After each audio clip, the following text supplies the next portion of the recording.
Welcome to the True Curiosity Podcast. The conversation you're about to experience is with my dear friend Jacob Levels, and we will be talking about his experience working at a tree farm in Colorado. I met Jacob in our Introduction to Philosophy class at the University of Texas at Tyler. Since then, we started to share short periods of time in which we were able to notice each other's passion for morality, religion, and philosophy. Equally important, we discovered that we share a similar sense of humor, which made our heavy conversations much more bearable. Consequently, Jacob and I started to build a friendship that so far has made both of our lives noticeably better. Thank you, and I hope you enjoyed this episode.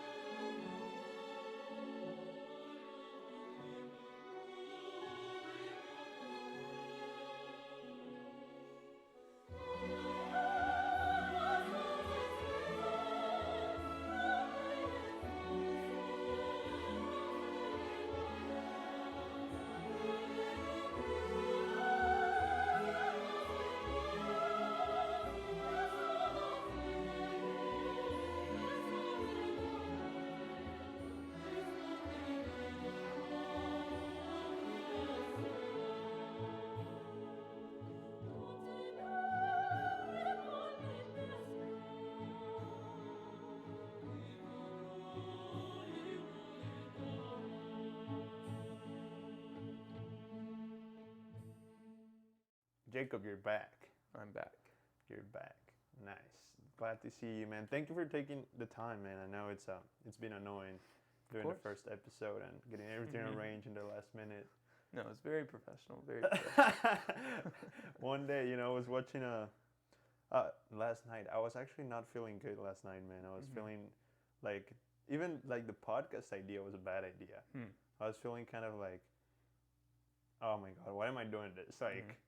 I don't even like it. Like, I don't know. I was confused, and then I started watching this Joe Rogan, Best Advice for Life or whatever. Okay. And he said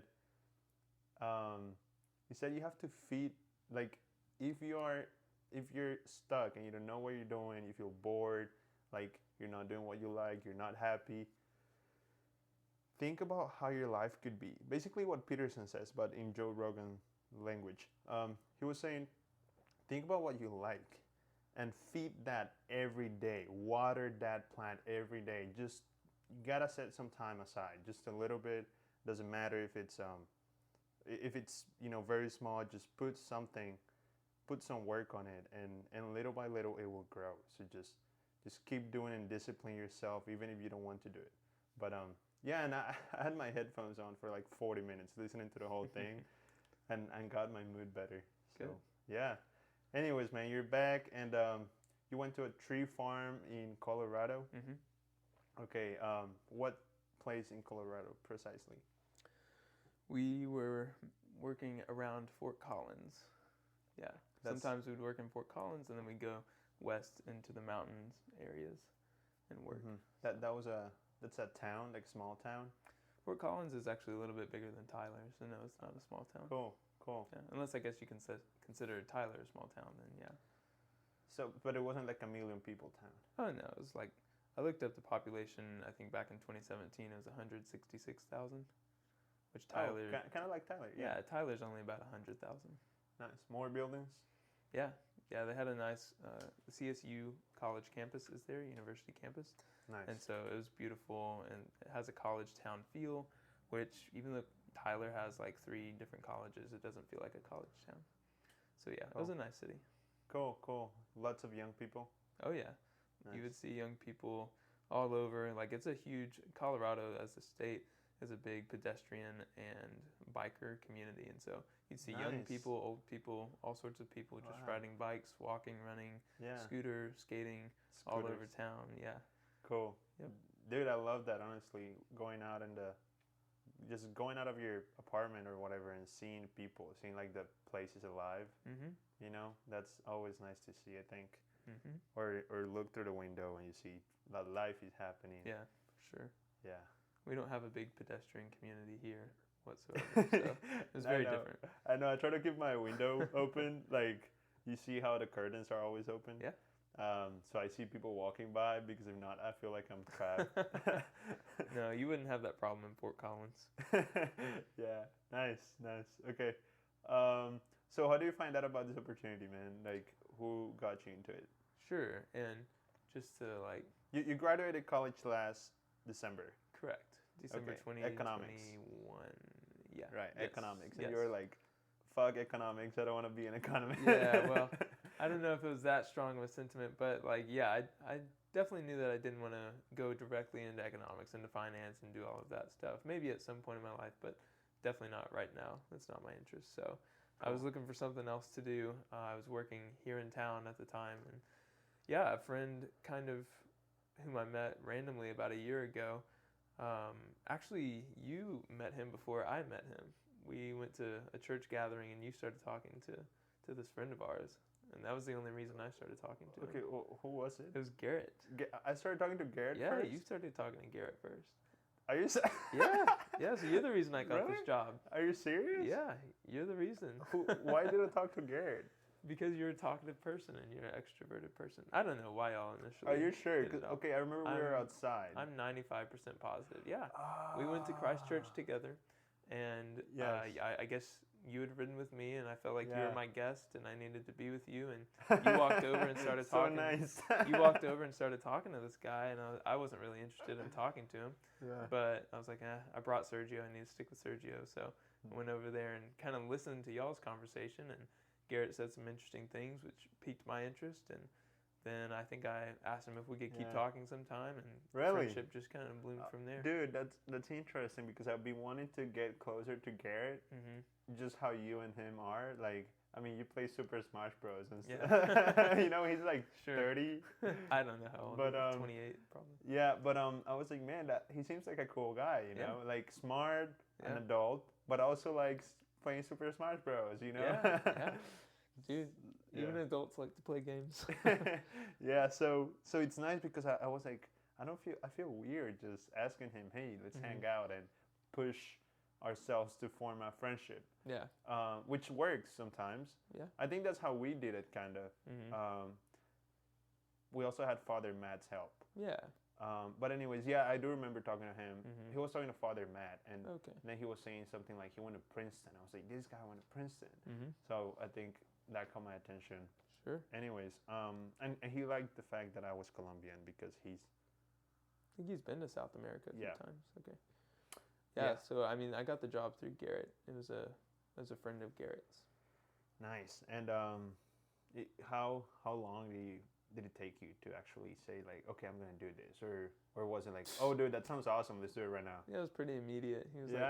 like, I think we were talking one time, and I told him I didn't know what I wanted to do or whatever, or I was just looking for an interesting job or an Yeah. odd job or something. Yeah. And he had shared with me a couple of other opportunities, and then I guess he just remembered this idea, and he shared it with me. And as soon as he did, I was like, yeah, sounds good to me. Sign me up.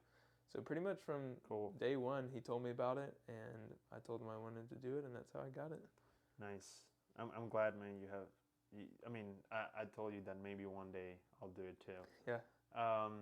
So Garrett got you into there and into the experience, into the contact with this person, right? Mhm. He's like the leader, the owner of Mhm. the tree farm, Mhm.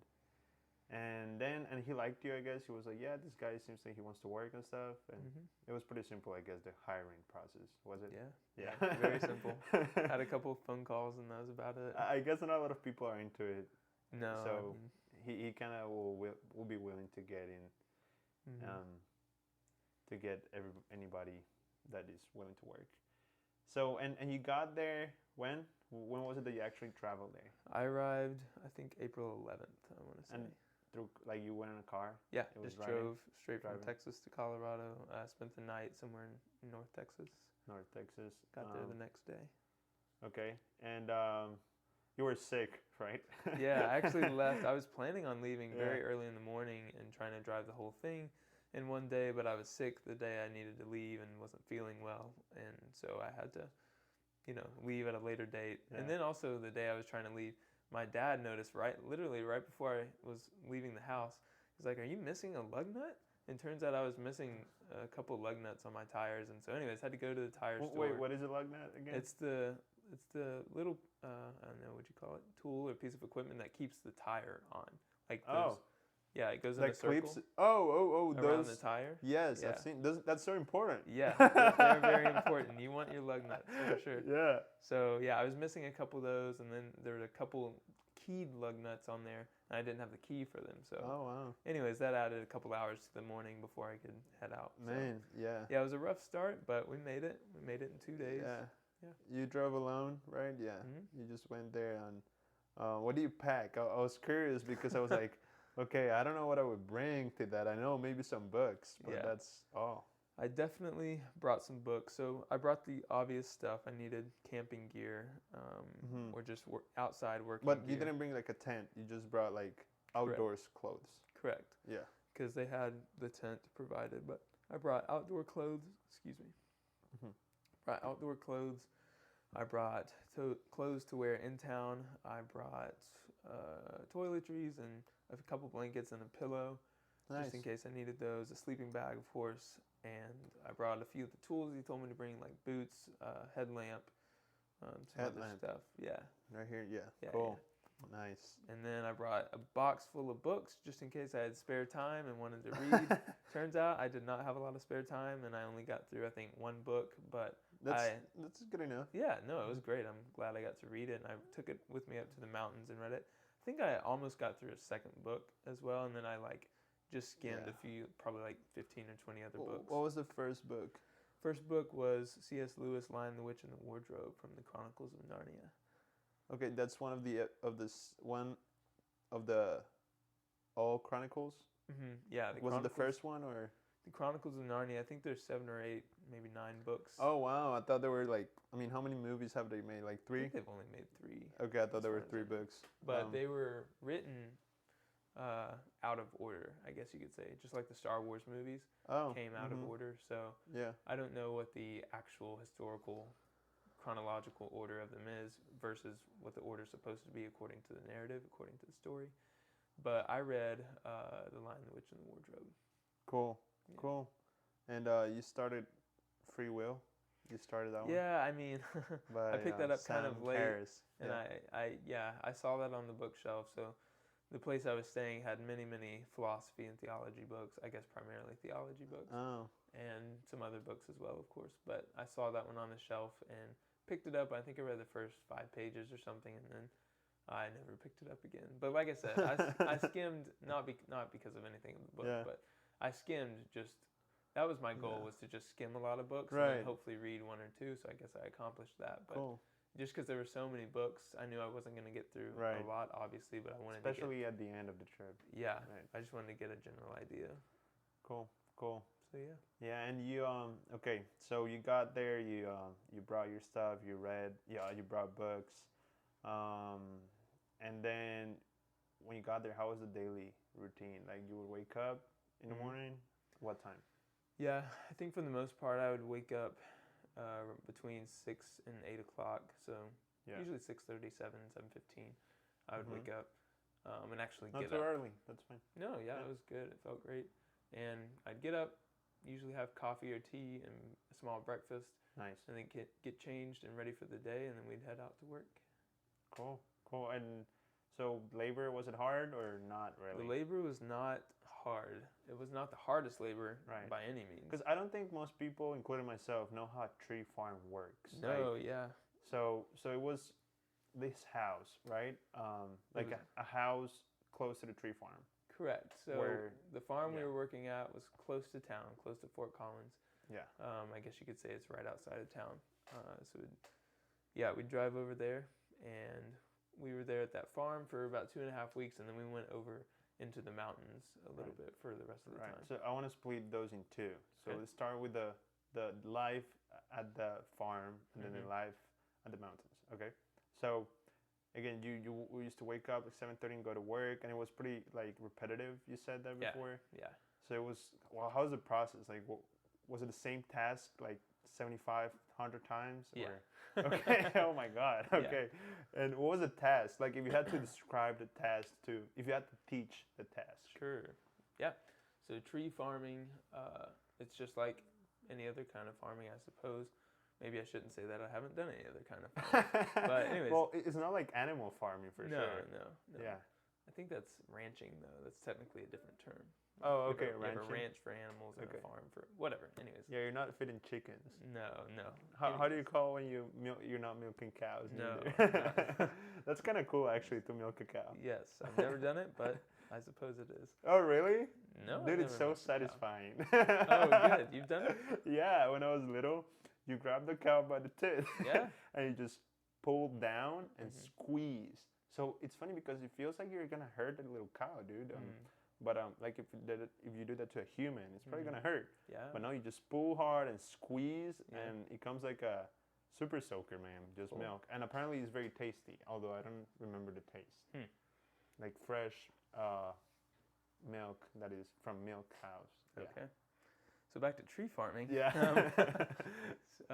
Yeah, we just put trees in the ground. That's the simplest I can explain it to you. There was rows and rows of dirt, and we'd have to drill the holes, and then go back behind the drill or auger, and dig some of the dirt out with shovels.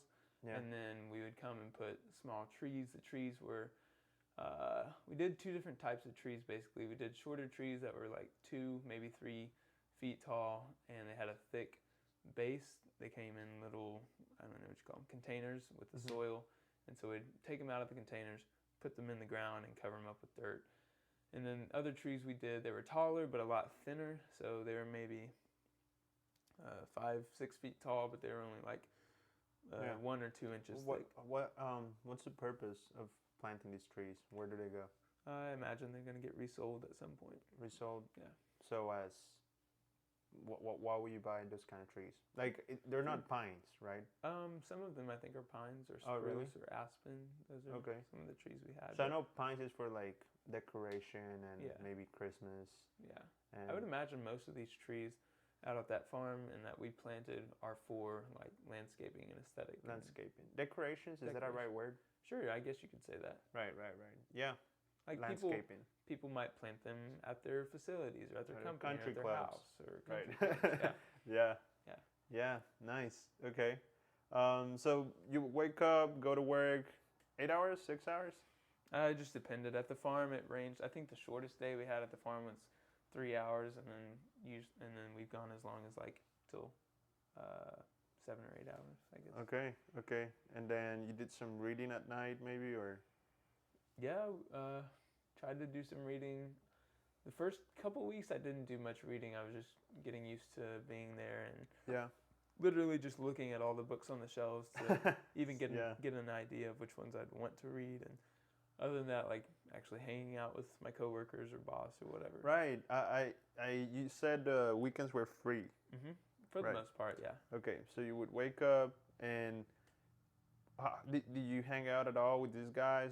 I know some of these guys were like very academically successful. Mm-hmm. The owner, you said, has a PhD in theology. Mm-hmm. Okay, great. That's awesome. Do you like had any conversations with him, or do you get any bonding going on? Yeah, we had a couple conversations, I guess, about theological topics. Yeah. And the other guys, they were cool? How old were they? Like 30? Like in their late 20s or early 30s. Nice. And they go to school, they work? I think most everybody there had some form of college education, and then they've been in the workforce since then. Cool. Right, and you went out to the city? Like, do you go back to the city to just spend a weekend there, go to Fort Collins? Fort Collins, yes. Yeah, so the first 2 weeks, we were living in the city. Oh, you were actually, I thought you were like at the outside of the city. No, the farm's not very far from the city. It's like 15 minutes. And you had to do some like cool stuff at the city? I don't know. I don't know how cool it was, but it was enjoyable. It was fun. We just went to bars or dance clubs or whatever. Really? Dance clubs? Well, we went twice. I guess I shouldn't say like we did that every weekend, but yeah, I guess once every. It is hard to picture you in a dance club. Well, I'm not sure how to take that, but no, it was fun. Yeah, like so, just like kind of like an actual nightclub, just like drinks and music, people dancing. Yeah. That's funny, man. I really thought you would not go to that. You would straightforwardly be like, nah. Huh. No, it was fun. Like Yeah. I enjoyed dancing every once in a while. So there's a group going, so why Cool. not? Yeah. Actually, like it takes a little courage to go dance in public, but Yeah. once you do it, it feels pretty good. Yeah, for sure. Yeah. Yeah. Nice. Yeah, we would just hang out. We'd go to the park too. We went to the park a few days when it was nice weather or whatever. Yeah. It was it like mid weather, like kind of cool? It Not too hot? was, yeah, it was really good weather actually. Nice. Well, nice, dude. Then I guess that was part of the city. Hmm. Being at the city now, uh, getting to the mountains. How was that? Do you have to like walk for a long time, or was it driving? We drove like 2.5 hours to get there Huh? from the city. Were they like high mountains or just like woods in hills? So On we weren't hills? actually working like on the side of a mountain. So don't think about that. But we were at this ranch Yeah. that was kind of like a plateau. It was flat, Oh, okay. flat-ish, and so you could see mountains all around us. But the land we were on was relatively. I mean, there was hills, of course. Like Mhm. we were kind of next to what was called Owl Mountain, so the terrain was a little bit hilly, but it wasn't like we were working on the side of a mountain. Okay. Yeah. And you were camping there. Hmm. Was it a big tent? It was a big tent. I'll show you a Yeah. picture.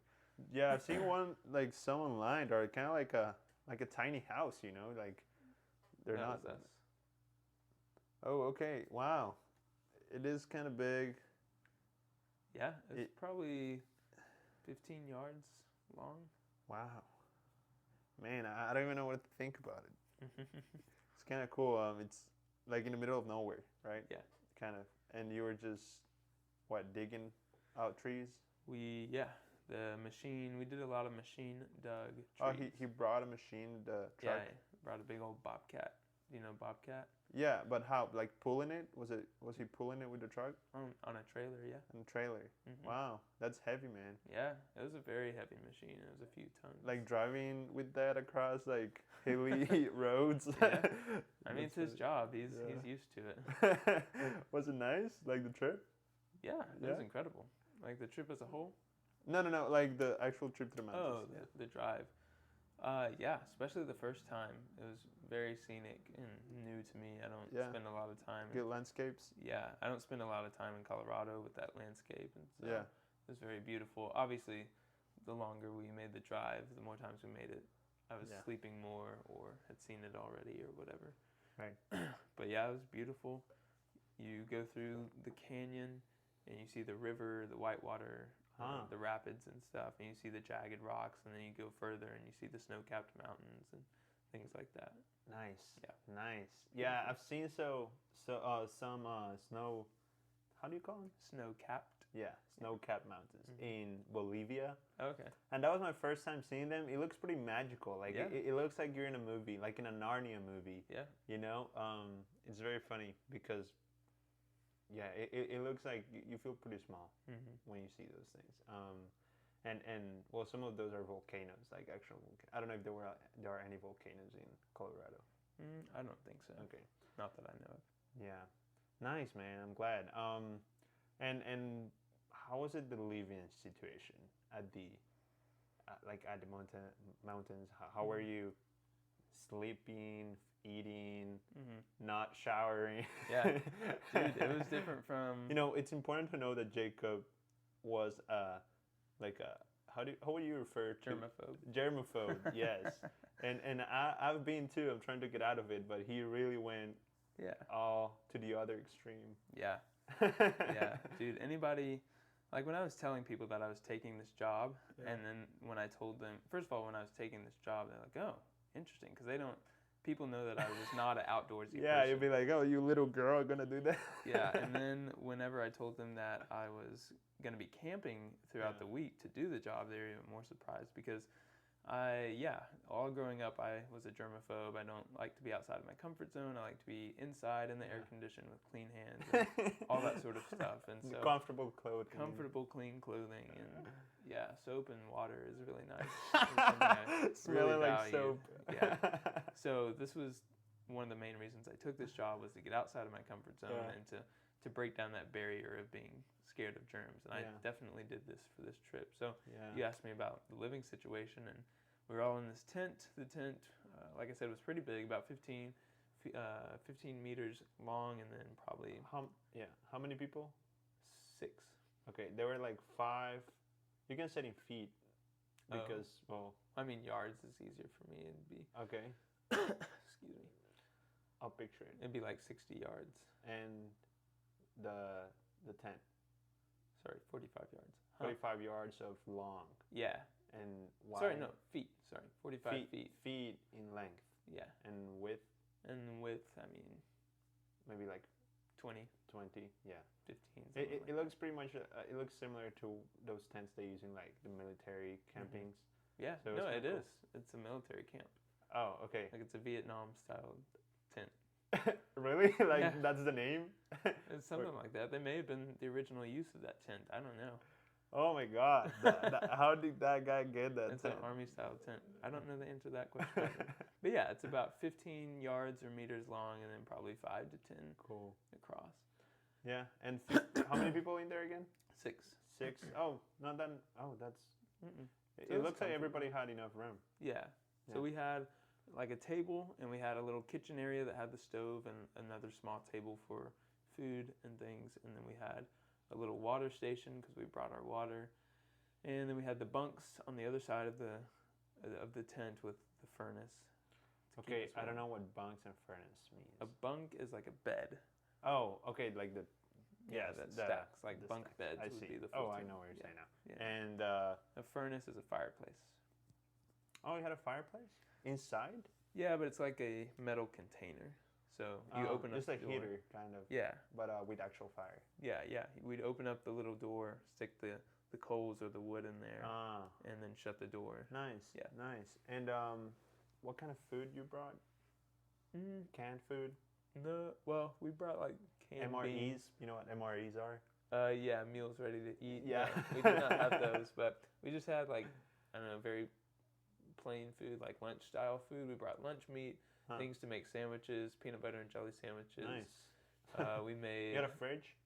No, but we had a cooler with Like a ice, cooler. so we were able to bring some cold stuff. And we had bagels for breakfast, usually oatmeal.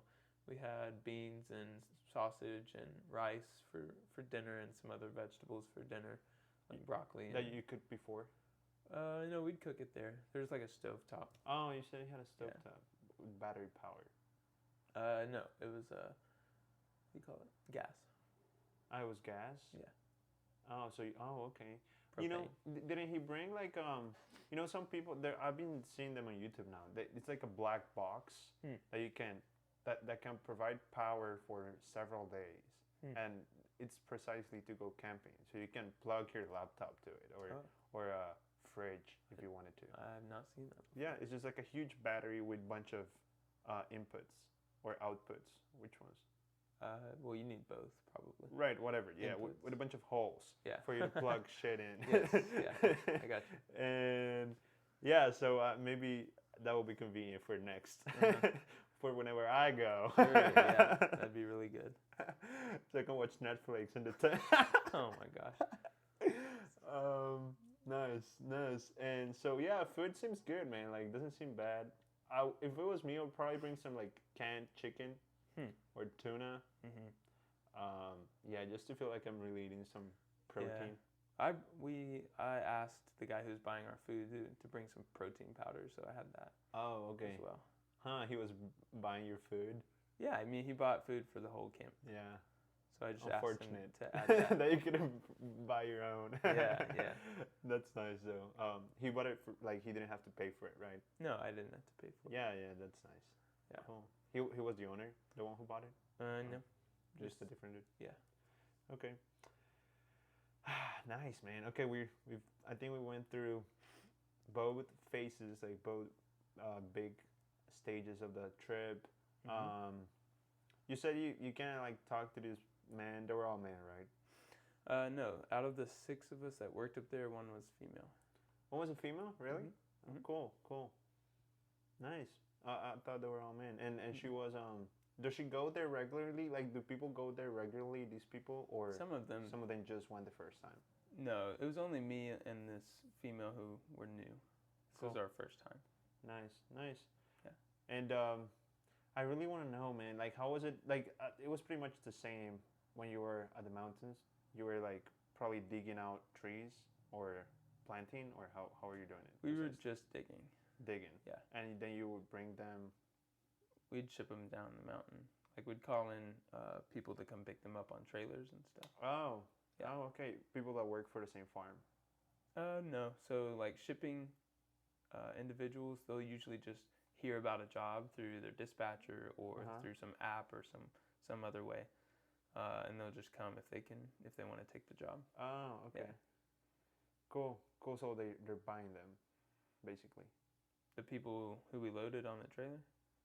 No, okay. So you said that these people, you would dig out the trees, and then people will come and ship them. Yeah. Oh, I see what you're saying. Yeah, we had customers ready to receive. They would come there and pay and take the trees for themselves, for their tree farms or whatever. Oh, not exactly. Some people did come to pick up their own trees that they were paying for, but then other people would deliver to to a company or something. Oh, not to yours, not to the one you were working at when you were in the city. Correct. So no. Correct. Okay. No, correct. Okay, cool. Nice. Nice. And was it cold at night? Oh, dude. Yes, it did get cold a few nights. You had good blankets or no? Oh yeah, the problem was like that furnace I told you about. How the furnace is over near the bunk bed. It broke? No. Oh, okay. They would put wood in the furnace before we all went to bed, and then occasionally they might stoke it throughout the night, put more wood in throughout the night. But when you did that, it would get really hot. And so you'd be cold from the outside, and then we'd put a lot of wood in the furnace, and then it would get really hot, and so then that wakes you up, and then it would get really cold again, and that would wake you up to cover back up. So you were turning it on and off. Yeah, basically. That was the first couple weeks, my experience, was I was either really hot or really cold. And they were used to it? I have no idea. I guess I would have preferred just not having it, not keeping the fire lit all night, because my sleeping bag was warm enough to where I could have just covered up and been fine. But you brought your pillow there, or yeah, you brought your pillow to the mountains, to the tent. Cool, that's smart. Yeah. That's nice. Pillow is important. It's very important. And I brought backup blankets too, and I never had to use those. Oh, good. Just because my sleeping bag was so warm and the fire was warm. But Yeah. They could have just let it on like until like bedtime, from like 7 p.m. to like, I don't know, 11 or 10 or whatever, and then just turn it off. Like the tent might stay warm. Yeah. Yeah. But that didn't happen. But sleep was probably the hardest. Put that on the suggestion box. Yeah. No, sleep was probably the hardest thing about being out there, or at least one of the hardest. But it wasn't terrible. Like sleeping. Yeah. None of this experience was terrible by any means. There were just some parts that were harder than others. You said you were. I remember you said, "I know I'm gonna hate like the whole thing after 2 weeks." Yeah, you said something like that. Really? And I'm gonna hate the whole experience after 2 weeks of being there, but I'm still gonna go, whatever. Yeah. So man. Good that you did it, man. No, yeah, I don't remember saying that exactly, but yeah, I could imagine like getting tired of it after a couple weeks or whatever. But no, it was a really great experience overall, and like I said, it was challenging and it was outside of my comfort zone, which is exactly what I wanted to do. Yeah. And it was I think that's what I achieved, and I felt rewarded for it. Like personally. Do you enjoy the mechanical work? You said that's what you wanted before, like have some kind of activity that literally made you not have to think, that you could do without thinking whatsoever. Yeah, I mean, even with this job, you had to think some. Yeah. But obviously, it's different from if you had a computer desk job. Or whatever else. So I did enjoy the freedom that came with having a rather simple job of just having to get the baskets ready for the tree, or tie the tree, or burlap the tree, or whatever. You had a lot of time to think, or even talk with your coworkers and things like that. Do you meditate? No. In the woods? No? Not while I was working, but there was a couple times I would go out in the woods after work and just sit and relax and meditate or think or pray or read or whatever. A lot of sounds at night, like, I don't know, birds. Like the night has like a specific sound, you know what I mean? Yeah. I think. There were there's definitely woods sounds out there, nighttime sounds out in nature. In the morning, especially, you'd hear like birds starting to chirp at like 5:30 or whatever. Sure, that's like pretty to some sense. Yeah, it was pretty. Even though sometimes it woke you up, it was at least you weren't waking up to an alarm or honking cars or anything like that. That is true. That's so cool actually. I think that would be very nice to have to be in a setting in which you wake up with nature. Oh yeah. I think that's pretty cool actually, because I hate alarms, but I need them. Yeah. Yeah. And like my body just naturally woke up sometime around 5:30 to 6:30 every day, and then I'd kind of go back to sleep and then get up around 7.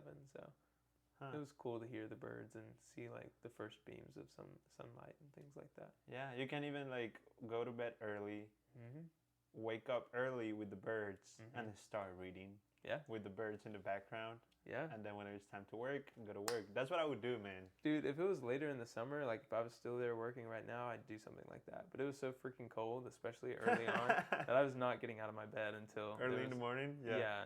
No, I wasn't gonna get out early in the morning and go out in the cold and read. Oh, well, you can just read in the tent. You put your headlight on it. Yeah, I guess I could have done that, but sleep is also nice. It's good to get some sleep. Nice. Dude, it sounds like a good experience, honestly. What's you said overall it's like amazing. Yeah. It was amazing. And what's your favorite and least favorite part? That's important to know. Although I think you probably already mentioned it, but still. I mean, that's hard to I guess the thing that I appreciate the most about this is, like I already did say, just getting outside of my comfort zone, doing something different, putting myself in a new situation, new job, new place, new people. Yeah. Something I've never done before. So that was the biggest reward or takeaway. But there were so many good things. Like just the like kind of like the transformation you have to make of like you have to transform yourself when you go out of your comfort zone. Exactly. To like adapt. Yeah. To survive, you have to adapt. So I think that's, I mean, like directly related to that comment of getting outside of my comfort zone and adapting and stuff. I think one of the things I gained from this is just a newfound ability to do things. Like now that I've done this job, I feel like I can do other jobs.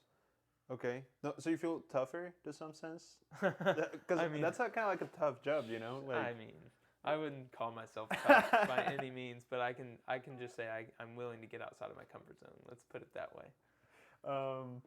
Yeah. You feel like a new ability as the practical ability of working in a tree farm? Yeah. Or just you're more capable of getting out of your comfort zone? Because that's what sometimes Peterson says and other people talk about, but I'm going to refer to Peterson as always. He says like there's games in life, like going to school, playing tennis, whatever, and there's a meta game. Okay. Or I don't know if he says that, but that's the idea I've gotten from him.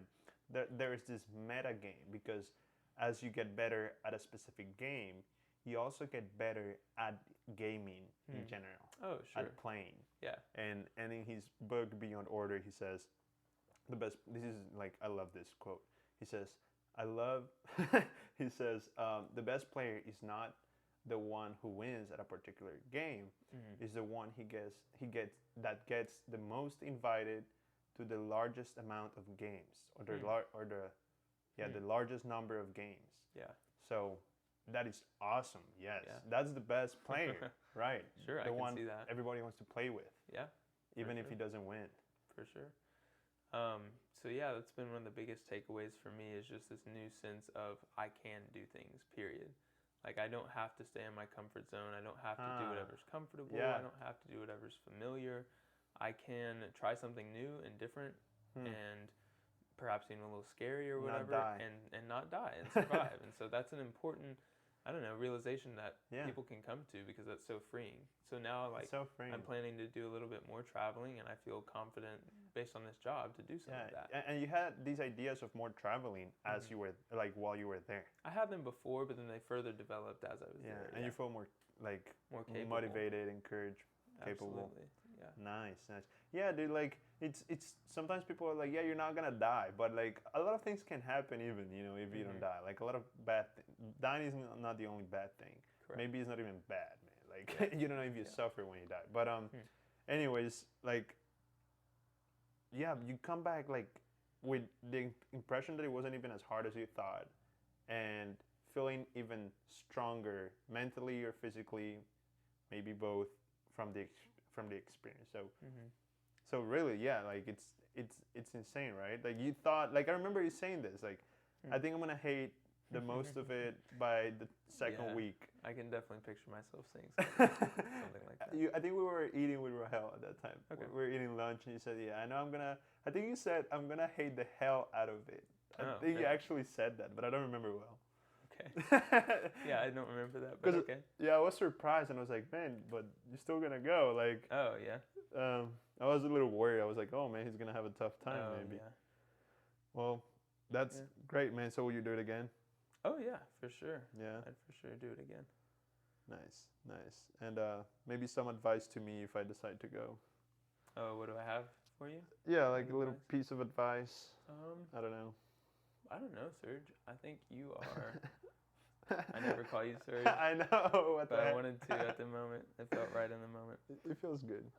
Actually, I wanted to name.